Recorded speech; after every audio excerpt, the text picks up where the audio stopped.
Hi friends, my name is Rajesh. My name is Rajesh, and I welcome you all to our new channel that is Infinity Source. ఈ ఛానల్లో మనం ఫిజిక్స్కి related all the concepts discuss చేసుకోబోతున్నాం. అది కూడా తెలుగులో మన physics concepts అన్ని క్లియర్గా తెలుసుకోబోతున్నాం. అండ్ ఇది నా first channel. And going to start physical world. First chapter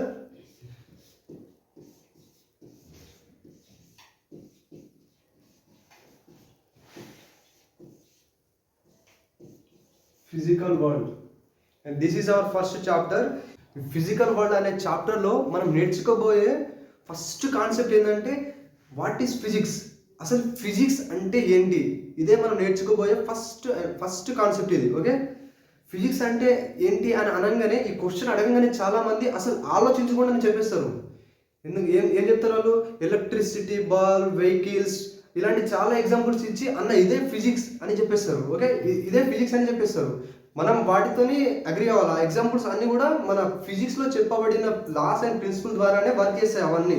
so వాళ్ళు చెప్పిన ఎగ్జాంపుల్స్ అన్నీ కూడా ఫిజిక్సే.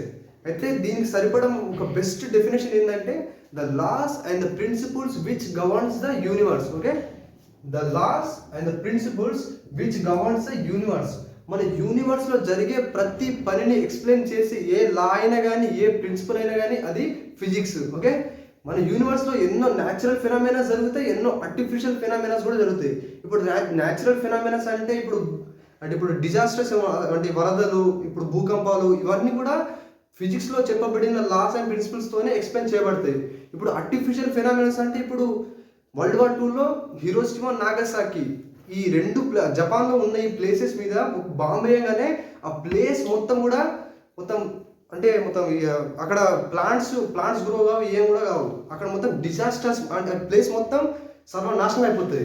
ఓకే, ఆటం బాంబ్ వేయంగానే సర్వనాశనం అయిపోతుంది ప్లేస్ మొత్తం. ఈ ఆటం బాంబ్ ఎక్స్ప్లోజన్ అనేది ఒక ఆర్టిఫిషియల్ ఫినామినా. ఈ ఆర్టిఫిషియల్ ఫినామినా కూడా ఫిజిక్స్లో చెప్పబడిన లాస్ అండ్ ప్రిన్సిపల్స్తోనే ఎక్స్ప్లెయిన్ చేయబడతాయి. ఇక్కడ ఈ న్యాచురల్ ఫినామినాస్ కూడా ఫిజిక్స్లో చెప్పబడిన లాస్ అండ్ ప్రిన్సిపల్స్తోనే ఎక్స్ప్లెయిన్ చేయబడతాయి. ఓకే, మన యూనివర్స్లో జరిగే ఈ ప్రతి ఫినామినాని ఎక్స్ప్లెయిన్ చేసి ఏ లాస్ అయినా కానీ ఏ ప్రిన్సిపల్స్ అయినా కానీ అది ఫిజిక్సే. Okay, the laws and the principles which governs the universe. Okay, అర్థమైందా? నెక్స్ట్ టాపిక్ అయితే ఈ ఫిజిక్స్ అనేది ఒక గ్రీక్ వర్డ్ నుంచి డిరైవ్ చేసిన ఒక వర్డ్ అది. ఓకే, ఫిజిక్స్ అనే వర్డ్ ఒక గ్రీక్ వర్డ్ నుంచి డిరైవ్ చేసిన వర్డ్. ఆ గ్రీక్ వర్డ్ ఎలా ఉండబోతుందంటే ఇది ఆ గ్రీక్ వర్డ్. దీని మీనింగ్ గ్రీక్లో ఏంటంటే నేచర్. ఫిజిక్స్ అనేది ఈ ఫిజిక్స్ వర్డ్ ఉంది కదా, అది గ్రీక్ వర్డ్ నుంచి డిరైవ్ చేసారు. ఆ వర్డ్ ఎలా ఉంటుందంటే ఇలా ఉంటుంది. గ్రీక్లో దాని మీనింగ్ ఏంటి? నేచర్. మళ్ళీ ఇక్కడ నుంచి ఇంకో కాన్సెప్ట్ వచ్చింది, అదేంటంటే physics is a nature. Physics is nature and physics is the basics laws of nature. Okay, physics అంటే ఏంటో ఇప్పుడు అర్థమైంది కదా. ఇప్పుడు మనం నేర్చుకోబోయే సెకండ్ కాన్సెప్ట్ ఏంటంటే what is the relation of physics with maths. ఫిజిక్స్కి మ్యాథ్స్తో ఉన్న రిలేషన్ ఎటువంటిది? ఓకే, ఫిజిక్స్కి మ్యాథ్స్తో ఉన్న రిలేషన్ ఎటువంటిది? Okay, what is the relation of physics with maths. అయితే మన ఇప్పుడు ఫిజిక్స్ ఏ చాప్టర్ అయినా కానీ 11th కానీ 12th కానీ ఏదైనా హయ్యర్ స్టేజెస్లో ఫిజిక్స్కి రిలేటెడ్ ఏ కాన్సెప్ట్ అయినా కానీ దాంట్లో మ్యాథ్స్ ఖచ్చితంగా ఉంటుంది. ఓకే, దాంట్లో మ్యాథ్స్ ఖచ్చితంగా ఉంటుంది. సో దీన్ని బట్టి మనం ఏం చెప్పగలం?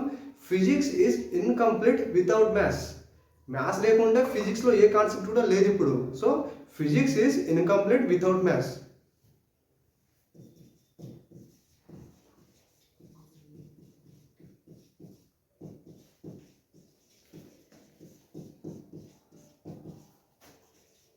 Physics is incomplete without maths.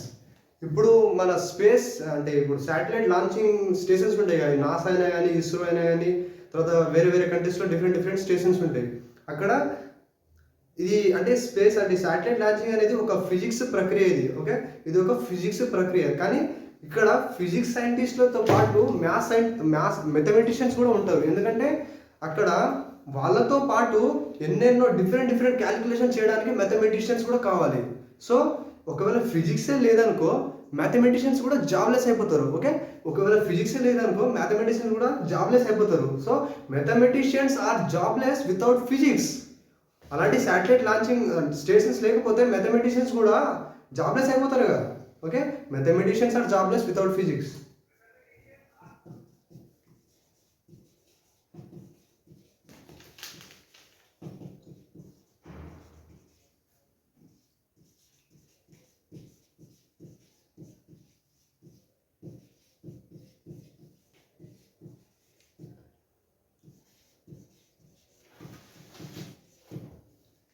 Next one that is two fundamental principles in physics. ఫిజిక్స్లో టూ ఫండమెంటల్ ప్రిన్సిపల్స్ ఉంటాయి. అవేంటంటే ఒకటి యూనిఫికేషన్, ఇంకొకటి రిడక్షనిజం. యూనిఫికేషన్ అనే వర్డ్లోనే దీని మీనింగ్ ఉన్నది, అంటే యూనిఫై చేయడం. ఓకే, యూనిఫికేషన్ అనే వర్డ్లోనే దీని మీనింగ్ ఉన్నది యూనిఫై చేయడం. రిడక్షనిజం అంటే దీన్ని రెడ్యూస్ చేయడం. యూనిఫికేషన్ అంటే యూనిఫై చేయడం, రిడక్షనిజం అంటే దీన్ని రెడ్యూస్ చేయడం. Those two fundamental principles are unification and reductionism.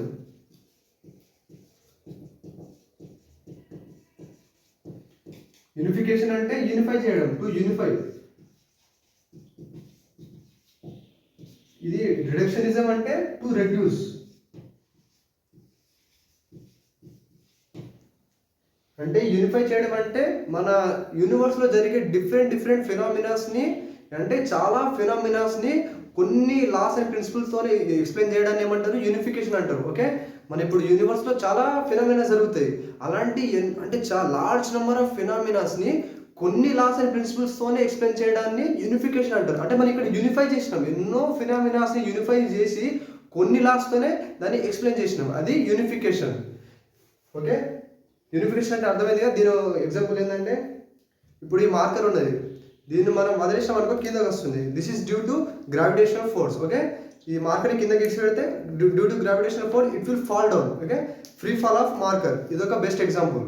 తర్వాత ఇంకేంటంటే సన్ చుట్టూ ఆల్ ది ప్లానెట్స్ రొటేట్ చేస్తాయి, సన్ చుట్టూ ఆల్ ప్లానెట్స్ రొటేట్ చేస్తాయి. This is also due to the gravitational force. అంటే ఇదొక ఫినామినా, కానీ ఈ రెండు ఫినామినాస్ని ఎక్స్ప్లెయిన్ చేసే ఏకైక లా అదేంది, న్యూటన్స్ లా ఆఫ్ గ్రావిటేషన్. ఈ Newton's law of gravitation free fall of మార్కర్ని ఎక్స్ప్లెయిన్ చేస్తుంది, తర్వాత rotation of planets around the sun ని కూడా ఎక్స్ప్లెయిన్ చేస్తుంది. This is the best example for the unification. Okay, దీని ఎగ్జాంపుల్ ఏంది, unification example, free fall of body, free fall of body. తర్వాత ఇంకొకటి ఏంది, rotation of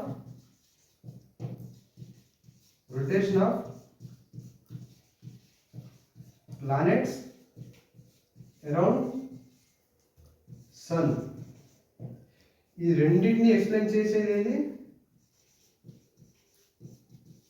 Newton's law of gravitation. అంటే ఇక్కడ మనం ఇక్కడ యూనిఫై చేసినాం, అది ఎట్లా ఉంటుంది, ఆ ఫార్ములా ఏంది, Gm1 m2 divided by r². ఇక్కడ m1 అంటే ఏంది, మాస్, m2 అంటే ఏంది, మాస్, r అంటే ఏంది, ఆ రెండు మాసెస్ మధ్య ఉన్న డిస్టెన్స్. ఇదేంది, ఇది గ్రావిటేషనల్ ఫోర్స్. ఇది gravitational force equal to Gm1 m2 by r². ఇది గ్రావిటేషనల్ కాన్స్టెంట్ ఇది. ఓకే, ఇది యూనిఫికేషన్ కి బెస్ట్ ఎగ్జాంపుల్. తర్వాత రిడక్షనిజం అంటే పెద్ద సిస్టమ్ని మనం దాన్ని అంటే వాటి కాన్స్టిట్యూయెంట్ పార్టికల్స్ యొక్క ప్రాపర్టీస్ని చదువుతూ ఆ పెద్ద సిస్టమ్ యొక్క ప్రాపర్టీస్ని తెలుసుకోవడం. ఓకే, దాన్ని అంటే to study a larger system we should study the properties of its constituent particles. ఒక పెద్ద సిస్టమ్ యొక్క అంటే ఒక పెద్ద సిస్టమ్ ఎలా ఫంక్షన్ చేస్తుందో తెలుసుకోవాలంటే వాటి చిన్న పార్టికల్స్ ఉంటాయి కదా, ఆ చిన్న పార్టికల్స్తోనే కూడి అది పెద్ద పార్టికల్ లెక్క తయారవుతుంది. ఆ చిన్న పార్టికల్స్ యొక్క ప్రాపర్టీస్ తెలుసుకున్నాం అనుకో, ఆ పెద్ద సిస్టమ్ ఎలా వర్క్ చేస్తుందో మనం తెలుసుకోగలం. ఇదే రిడక్షనిజం అంటే. అర్థమైంది కదా, ఒక పెద్ద సిస్టమ్ని దాన్ని చిన్న భాగాలుగా చేస్తూ ఆ చిన్న భాగాల ప్రాపర్టీ తెలుసుకున్నాం అనుకో, ఆ పెద్ద సిస్టమ్ ఎలా వర్క్ చేస్తుందో తెలుసుకోగలం. ఓకే, మనం నేర్చుకోబోయే నెక్స్ట్ కాన్సెప్ట్ ఏంటంటే the scope and excitement of physics. Okay, physics కంటే దాంట్లో డివిజన్స్ ఎలా ఉన్నాయి, తర్వాత మనం దానిని ఎలా యూజ్ చేస్తున్నాం ఫిజిక్స్ని, అవన్నీ ఇప్పుడు మనం నేర్చుకోబోతున్నాం. The scope and the excitement of physics. Okay, physics అనేది టూ టైప్స్గా డివైడ్ చేసారు. ఒకటి మ్యాక్రోస్కోపిక్ ఫిజిక్స్, ఇంకొకటి మైక్రోస్కోపిక్ ఫిజిక్స్. మ్యాక్రోస్కోపిక్ ఫిజిక్స్ అంటే ఇక్కడ మనం పెద్ద పెద్ద బాడీస్ గురించి తెలుసుకుంటాం. ఇక్కడ అంటే ఇక్కడ మ్యాక్రోస్కోపిక్ ఫిజిక్స్ అంటే దీంట్లో పెద్ద పెద్ద బాడీస్ వస్తాయి, అంటే లార్జర్ సిస్టమ్స్ ఇక్కడ వస్తాయి. మైక్రోస్కోపిక్లో లార్జర్ సిస్టమ్స్ వస్తాయి. మైక్రో సిస్టమ్లో అంటే మ్యాక్రోస్కోపిక్లో లార్జర్ సిస్టమ్ వస్తుంది. మైక్రోస్కోపిక్స్లో electrons, protons, photons and semiconductors ఇలాంటివి వస్తాయి. ఓకే, ఈ మైక్రోస్కోపిక్ ఫిజిక్స్ ఇంకా ఫర్దర్గా మెకానిక్స్, థర్మోడైనమిక్స్, ఎలక్ట్రోమాగ్నెటిజం, ఆప్టిక్స్గా డివైడ్ చేసారు. ఇవన్నీ కూడా మెకానిక్స్లో మోషన్ ఉంటుంది, తర్వాత న్యూటన్స్ లాస్ ఆఫ్ మోషన్ ఉంటుంది, తర్వాత వర్క్ పవర్ ఎనర్జీ ఉంటుంది, తర్వాత రొటేషన్ ఉంటుంది, తర్వాత ఆసిలేటరీ మోషన్ ఉంటుంది, తర్వాత properties of solids and fluids ఉంటుంది, తర్వాత వేవ్స్ ఉంటుంది. ఇవన్నీ కూడా మనం లెవెన్త్ ఫిజిక్స్లో మనం తెలుసుకుంటాం. ఈ థర్మోడైనమిక్స్లో హీట్ గురించి, టెంపరేచర్, తర్వాత హీట్ ఇంజిన్, తర్వాత కండక్షన్ అంటే ఏంది, కన్వెక్షన్ అంటే ఏంది, తర్వాత రేడియేషన్ అంటే ఏంది, అవి మనం థర్మోడైనమిక్స్లో నేర్చుకోబోతున్నాం. తర్వాత electromagnetism is all related to charges. దీంట్లో మ్యాగ్నెటిజంలో తర్వాత చార్జెస్ గురించి, తర్వాత కరెంటు, తర్వాత ఇంకేంది మ్యాగ్నెటిజం, తర్వాత ఏసీ అంటే అల్టర్నేటింగ్ కరెంట్. ఈ ఎలక్ట్రోమాగ్నెటిజంలో ఇవన్నీ ఫర్దర్గా డివైడ్ చేసిన చాప్టర్స్ ఇవన్నీ కూడా మనం తెలుసుకోబోతున్నాం. ఆప్టిక్స్ అంటే it all related to light. Okay, ఆప్టిక్స్లో రిఫ్లెక్షన్, ఇక్కడ మిర్రర్స్ వస్తుంది, ఇది లార్జర్ సిస్టమ్.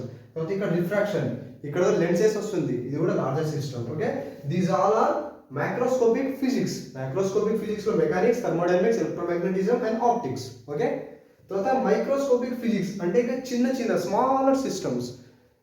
మైక్రోస్కోపిక్ ఫిజిక్స్లో ఎలక్ట్రాన్ గురించి, తర్వాత ఆటమ్ గురించి, తర్వాత ఫోటాన్ గురించి, తర్వాత సెమీ కండక్టర్స్ గురించి తెలుసుకోబోతున్నాం. ఓకే, ఈ ఎలక్ట్రాన్ అంటే మనకు తెలిసింది ఒక ఆటంలో న్యూక్లియస్ సెంటర్లో ఉంటుంది, తర్వాత ఆర్బిట్స్లో తిరిగేటివన్నీ ఎలక్ట్రాన్స్, తర్వాత ఆటమ్. తర్వాత ఫోటాన్ అంటే this is the smallest particle of light. Okay, smallest particle of sunlight. Okay, photon అంటే ఇది smallest particle of sunlight. This is what smallest particle of sunlight. Smallest particle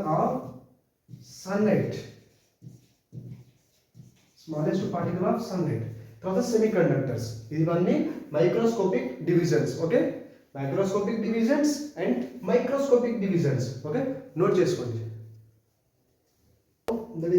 what is the excitement of physics అంటే మనం physics ఎన్ని విధాలుగా use చేసుకుంటాం మన daily లైఫ్లో. అంటే మనం ఫిజిక్స్ నేర్చుకొని ఏం చేస్తాం, ఫిజిక్స్ నేర్చుకొని మనం చేసే అంటే మన కాన్సెప్ట్స్ వచ్చిన వెంటనే మనం చేస్తాం. తర్వాత మన డైలీ లైఫ్ ఫినామినాస్ని మనం అనలైజ్ చేస్తాం. అరే ఇది ఎలా జరుగుతుంది, వర్షం ఎలా పడుతుంది, ఓకే, వెహికల్స్ ఎలా ఒక ప్లేస్ నుండి ఇంకో ప్లేస్కి ట్రావెల్ చేస్తున్నాయి, ఓకే, తర్వాత రాకెట్స్ లాంచింగ్ ఎలా జరుగుతుంది. ఓకే, ఇవి వేరే ఫినామినాస్. మన డైలీ లైఫ్ ఫినామినాస్ అంటే మనం డైలీ అంటే వెహికల్స్ చూస్తాం, తర్వాత వర్షాలు పడతాయి, తర్వాత కొన్నిసార్లు వరదలు, కొన్నిసార్లు డ్రాఫ్ట్ అంటే మన డైలీ లైఫ్లో జరిగే ప్రతి ఫినామినాస్ని మన డైలీ లైఫ్లో చాలామంది మొబైల్స్ వాడతాం, మనం కూడా వాడుతుంటాం. ఓకే, ఈ వీడియో కూడా మొబైల్తోనే షూట్ చేస్తున్నాం. ఇవన్నీ మన డైలీ లైఫ్ ఫినామినాస్ని వీఆర్ గోయింగ్ టు అనలైజ్. మన కాన్సెప్ట్స్ తెలిసిన వెంటనే మనం అనలైజ్ చేస్తాం వాటిని. Okay, we can apply and we can conduct experiments. మన కాన్సెప్ట్ తెలిసిందనుకో, అరే ఈ కాన్సెప్ట్ ఇలా ఉందని తెలిసిన వెంటనే మనం చేస్తాం, అరే దీన్ని వేరే ఆబ్జెక్ట్స్ మీద కూడా అప్లై చేస్తూ మనం ఒక ఎక్స్పెరిమెంట్ కూడా చేసుకోవచ్చు కదా అని మన క్వశ్చన్ వస్తాయి. ఓకే, కాన్సెప్ట్ తెలిసిన వెంటనే మనం అప్లై చేసి మనం ఎక్స్పెరిమెంట్ కూడా కండక్ట్ చేస్తాం దాంతో. Okay, excitement of physics, we can understand daily life phenomenas. మన డైలీ లైఫ్లో జరిగే ప్రతి ఫెనామినాని మనం అండర్స్టాండ్ అంటే మనం అర్థం చేసుకోగలం. తర్వాత we can apply and conduct experiments. మనం కాన్సెప్ట్ని అప్లై చేసి ఎక్స్పెరిమెంట్స్ కూడా కండక్ట్ చేస్తాం. ఓకే, తర్వాత నెక్స్ట్ ఏంటంటే what is the relation between physics and technology. Physics టెక్నాలజీకి చాలా అంటే technology is nothing without physics. అంటే ఫిజిక్స్ లేకపోతే టెక్నాలజీ ఎక్కడి నుంచి డెవలప్ అవుతుంది. ఓకే, ఇప్పుడు చాలా సైంటిస్టు అంటే అప్పుడు వాళ్ళు ఫిజిక్స్ని చదువుతూ ఒక కొత్త టెక్నాలజీని సృష్టిస్తారు కదా.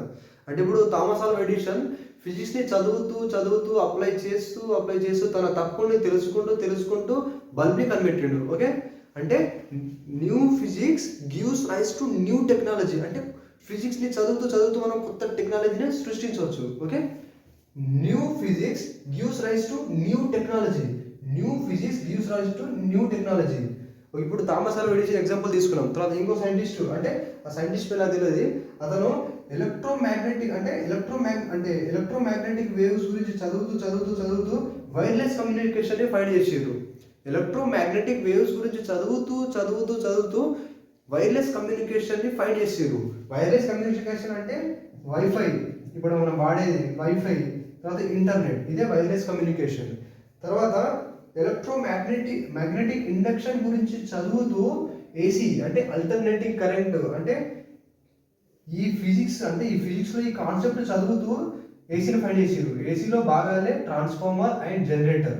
Okay, new physics gives rise to new technology. మనం చదివే ఫిజిక్స్ అంటే ఫిజిక్స్ చదువుతూ కొత్త టెక్నాలజీని సృష్టించాము. ఓకే, ఇదే ఫస్ట్ అయితే మనం నేర్చుకున్నామా, new physics gives rise to new technology. అదేవిధంగా ఒక టెక్నాలజీని కరెక్ట్గా సెట్ చేయాలనుకుంటే మనం మళ్ళీ ఫిజిక్స్ చదవాలి. Okay, need of technology again gives rise to new physics. అయితే అంటే మెనీ ఇయర్స్ ఎగో అప్పుడు ఏం జరిగిందంటే స్టీమ్ ఇంజన్లో ఎఫిషియన్సీ తగ్గుతూ ఉన్నది. స్టీమ్ ఇంజన్లో ఎఫిషియన్సీ తగ్గుతూ ఉంది. అంటే అది కరెక్ట్గా వర్క్ చేస్తలేదు. స్టీమ్ ఇంజన్ అంటే it all related to heat engine. అంటే హీట్ ఇంజన్ అనే ఫిజిక్స్లో ఒక కాన్సెప్ట్ హీట్ ఇంజన్, అది థర్మోడైనమిక్స్ మీద ఒక కాన్సెప్ట్ హీట్ ఇంజన్. థర్మోడైనమిక్స్లో ఒక కాన్సెప్ట్ హీట్ ఇంజన్. ఓకే, ఈ స్టీమ్ ఇంజన్ ఎఫిషియన్సీ పెంచాలంటే మనం మళ్ళీ థర్మోడైనమిక్స్ చదువుకోవాలి. స్టీమ్ ఇంజన్ ఎఫిషియన్సీ పెంచుకోవాలంటే మళ్ళీ థర్మోడైనమిక్స్ చదవాలి. థర్మోడైనమిక్స్లో చదువుతూ ఉంటే తర్వాత మళ్ళీ దాన్ని కొత్తగా డీజిల్ ఇంజన్ ఫైండ్ చేసారు. ఓకే, కొత్తగా ఏం ఫైండ్ చేసారు? డీజిల్ ఇంజన్ ఫైండ్ చేసారు. అంటే ఇప్పుడు స్టీమ్ ఇంజన్ ఎఫిషియన్సీ పెంచడం కోసం థర్మోడైనమిక్స్ చదివారు. అంటే need of technology gives rise to physics, new physics. Okay, థర్మోడైనమిక్స్లో హీట్ ఇంజన్ చదివారు. హీట్ ఇంజన్ ఒక భాగమే కింద డీజిల్ ఇంజన్ ఫైనల్లీ ఫైండ్ చేసారు. Last topic, that is the fundamental forces in physics. ఫిజిక్స్లో 4 ఫండమెంటల్ ఫోర్సెస్ ఉంటాయి. తర్వాత ఏదైనా ఫోర్స్ ఉండని, తర్వాత వీటి కింద ఉంటాయి. Any other force instead of these forces, those are the subdivisions of these 4 forces, and these 4 forces are the fundamental forces of the physics. The first one is gravitational force, and the second one is weak nuclear force, and third one is electromagnetic force, and fourth one is strong nuclear force. Okay, first of all అంటే beginning ఇప్పుడు మనం ఫస్ట్గా gravitational force గురించి తెలుసుకోబోతున్నాం. గ్రావిటేషనల్ ఫోర్స్ which acts between any two masses in the universe. Okay, యూనివర్స్లో ఉన్న ఏ టూ మాసెస్ మధ్య ఏ టూ మాస్ అయినా కానీ వాటి మధ్య గ్రావిటేషనల్ ఫోర్స్ కన్ఫర్మ్గా ఉంటుంది. Okay, it acts between any two masses in the యూనివర్స్లో ఉన్న ఏ టూ మాసెస్ మధ్య కూడా గ్రావిటేషనల్ ఫోర్స్ ఖచ్చితంగా ఉంటుంది. ఓకే, వీడియో చూస్తున్న నాకు కూడా మధ్యలో ఒక గ్రావిటేషనల్ ఫోర్స్ ఉంటుంది. Okay, it acts between any two masses. Okay, and it is a long range అంటే ఇది ఎంతటి దూరం వరకైనా కూడా తన ఫోర్స్ని ఎగ్జర్ట్ చేయగలదు. గ్రావిటేషనల్ ఫోర్స్ అనేది ఎంతటి దూరం వరకు కూడా ఎగ్జిస్ట్ అవుతుంది. Okay, it is independent of the distance. Okay, it is a long range force. Infinity వరకు కూడా దీని ఫోర్స్ ఉంటుంది. ఓకే, తర్వాత it requires no medium. It doesn't require any medium. మీకు నాకు మధ్య ఉన్న గ్రావిటేషనల్ ఫోర్స్, ఒకవేళ మీరు అంటే ఇదొక ఆబ్జెక్ట్ మధ్యలో మీడియం ఉన్నది ఎయిర్, ఇదొక ఆబ్జెక్ట్. విజువలైజ్ చేసుకోండి. ఇదొక ఆబ్జెక్ట్, వీటి మధ్యలో medium air is a medium between this two masses. వీటి మధ్యలో ఒక 20 న్యూటన్స్ ఫోర్స్, గ్రావిటేషనల్ ఫోర్స్ ఉందని అనుకుందాం. ఎయిర్ మీడియం ఉన్నప్పుడు ఈ రెండింటి మధ్య ఫోర్స్ ఎంత ఉంది? 20 న్యూటన్స్. అదే ఒకవేళ వాటర్ మీడియంలోకి తీసుకుపోయినాం అనుకో, ఈ ఫోర్స్ చేంజ్ కాదు, అది 20 న్యూటన్సే ఉంటుంది. Okay, gravitational force is independent of its medium, no medium. Weakest among all. ఈ ఫండమెంటల్ ఫోర్స్ 4 ఉన్నాయిగా, వీటన్నిటితో వీకెస్ట్ ఫోర్స్ ఏంది? Gravitational force. తర్వాత నెక్స్ట్ వన్ ఏంది weak nuclear force. Weak nuclear force, weak nuclear force it acts between neutrino and other particle. అయితే ఈ neutrino ఎప్పుడు బయటకు వస్తుందంటే బీటా డికే జరిగినప్పుడు న్యూట్రినో తర్వాత న్యూట్రినో వస్తుంది, తర్వాత బీటా రేస్ వస్తుంది, తర్వాత అదర్ పార్టికల్స్ అంటే ఇంకా వేరే పార్టికల్స్ కూడా వస్తాయి. అంటే these weak nuclear force act between neutrino and other particle. ఇది న్యూట్రియానో, ఇది ఇంకో పార్టికల్, ఈ రెండిటి మధ్య ఉన్న ఫోర్సే వీక్ న్యూక్లియర్ ఫోర్స్. ఓకే, తర్వాత appears in beta decay. Okay, తర్వాత షార్ట్ రేంజ్ ఫోర్స్ అంటే ఈ వీక్ న్యూక్లియర్ ఫోర్స్ అనేది ఒక తక్కువ డిస్టెన్స్ వరకే దీని ఫోర్స్ ఎగ్జర్ట్ చేయగలదు. అంటే ఇట్ ఎగ్జర్ట్ ఫోర్స్ అంటే it exert force on the neutrino exert force on the other particle. ఎప్పుడైతే రెండింటి మధ్యలో డిస్టెన్స్ తక్కువ ఉన్నదో అప్పటి వరకే అది ఆ డిస్టెన్స్ ఎంతవరకు ఉండొచ్చు అంటే ఆ distance 10⁻14 meters to 10⁻15 meters. Okay, రెండు పార్టికల్స్ మధ్యలో చిన్నగా తక్కువ డిస్టెన్స్ ఉన్నప్పుడే we can experience this weak nuclear force. న్యూట్రియానో ఇది అదర్ పార్టికల్, ఈ రెండింటి మధ్యలో ఫోర్స్ అంటే డిస్టెన్స్ తక్కువ ఉన్నప్పుడే వీక్ న్యూక్లియర్ ఫోర్స్ అనేది ఎక్స్పీరియన్స్ చేయగలుగుతాయి. ఈ రెండు న్యూట్రియానో అదర్ పార్టికల్ ఈ డిస్టెన్స్ అనేది తక్కువ ఉండాలి. ఎక్కడి నుంచి ఎక్కడి వరకు ఉండొచ్చు 10⁻14 meters to 10⁻−15 meters. 10⁻−15 meters 1 Fermi. 1 Fermiనే 10⁻−15 meters అంటారు. ఓకే, అర్థమైందిగా వీక్ న్యూక్లియర్ ఫోర్స్. తర్వాత electromagnetic force. Electromagnetic force acts between two charges. Same gravitational ఫోర్స్లో ఉన్నట్టే ఇది కూడా ఎంత ఉంటుంది, కానీ ఇది always attractive. Gravitational force is always attractive force, but electromagnetic force attractive and repulsive force. Okay, electromagnetic force acts between two charges. ఇదొక charge, ఇదొక చార్జ్. ఒకవేళ రెండు కూడా లైక్ చార్జెస్ అయినాయి అనుకో దే విల్ రిపల్. ఒకవేళ రెండు అన్లైక్ చార్జెస్ అయినాయి అనుకో దే విల్ అట్రాక్ట్. ఓకే, తర్వాత ఇట్ యాక్ట్స్ బిట్వీన్ చార్జెస్. తర్వాత it is the strongest force when compared to this week nuclear force and the gravitational force. Okay, తర్వాత ఇది long range force. It can అంటే ఈ రెండు charges ఎంతటి distance అయినా ఉండని, but these charge will get experienced electromagnetic force due to this charge. This charge will get experienced electromagnetic force due to this charge. Okay, ఈ charge మీద electromagnetic force పడుతుంది ఇక్కడ ఉన్న చార్జ్తోని, ఈ చార్జ్ మీద కూడా ఎలక్ట్రోమాగ్నెటిక్ ఫోర్స్ పడుతుంది ఇక్కడ ఉన్న చార్జ్తోని. ఓకే, ఎట్ ఇన్ఫినిటీ డిస్టెన్స్ ఈ రెండు చార్జెస్ల మధ్య ఇన్ఫినిట్ డిస్టెన్స్ ఉన్నా కానీ ఫోర్స్ అనేది ఎక్స్పీరియన్స్ అయితే అవుతుంది. It is a long range force. Okay, తర్వాత స్ట్రాంగ్ న్యూక్లియర్ ఫోర్స్. తర్వాత ఇది strong nuclear force. It acts between two protons. It acts between neutron and proton.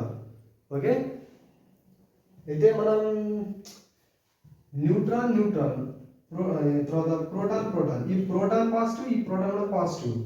ఇదొక ఆటం ఉంది, ఇదొక న్యూక్లియస్. ఒకవేళ న్యూట్రాన్ తీసుకున్నాం అనుకో పాజిటివ్ తీసుకున్నాం, ప్రోటాన్ తీసుకున్నాం అనుకో ఇది పాజిటివే. ఓకే, ప్రోటాన్ కూడా పాజిటివ్, ఇంకో ప్రోటాన్ కూడా పాజిటివ్ లైక్ చార్జెస్ రిపల్ అవ్వాలి. రిపల్ అయితే న్యూక్లియస్ పలిగిపోతుంది. కానీ ఎలక్ట్రోమాగ్నెటిక్ ఫోర్స్ ప్రకారం ఈ రెండు రిపల్ కావాలి, కానీ ఇవి రిపల్ కావు. there is something force which holding these two protons together attractive. Okay, ఇదొక ప్రోటాన్ ఇదొక న్యూక్లియస్ లెక్క మీరు ఊహించుకోండి. ఇదొక ప్రోటాన్ ఇవి రెండు రిపల్ కావాలి. యాక్చువల్గా ఈ రెండు రిపల్ కావాలి, కానీ ఇవి రిపల్ అవుతలేవు. ఈ రెండు అట్రాక్ట్ అవుతున్నాయి. This is due to strong nuclear force. This is due to what? Which type of force? This is due to strong nuclear force, and strong nuclear force is always attractive force. Okay, and this is an attractive force, always attractive force. If proton positive actually repel kavali, kani repel aituleo kavi attract aitunayi. This is due to strong nuclear force, and this is the strongest force. Strong nuclear force is the strongest force when compared to all these forces. Okay, strong nuclear force is the strongest force when compared to all these forces. ఈ నాలుగు fundamental forces లో strong force ఏదైనా ఉందంటే అది strong nuclear force. Okay, తర్వాత ఇది is short range force. అంటే ఒక ప్రోటాన్కి ఇంకో ప్రోటాన్కి మధ్యలో తక్కువ డిస్టెన్స్ ఉన్నప్పుడే we can see this strong nuclear force. Okay, and these short range that is from 10 to the power minus 14 meters to 10 to the power minus 15 meters. Okay, తర్వాత gravitational force is weaker than weak nuclear force, and weak nuclear force is weaker than electromagnetic force, and electromagnetic force is weaker than strong nuclear force. Okay, thank you friends. అంటే దీన్ని note చేసుకోండి. Thank you friends. మీకు నచ్చితే comment చేయండి. తర్వాత మీ doubts ఏమైనా ఉంటే comment సెక్షన్లో పోస్ట్ చేయండి. I will try to answer. అంటే నేను ఖచ్చితంగా మీకు ఆన్సర్ ఇస్తాను. కమెంట్ సెక్షన్ని వాడుకోండి. ఓకే, నోట్ చేసుకోండి. Okay friends.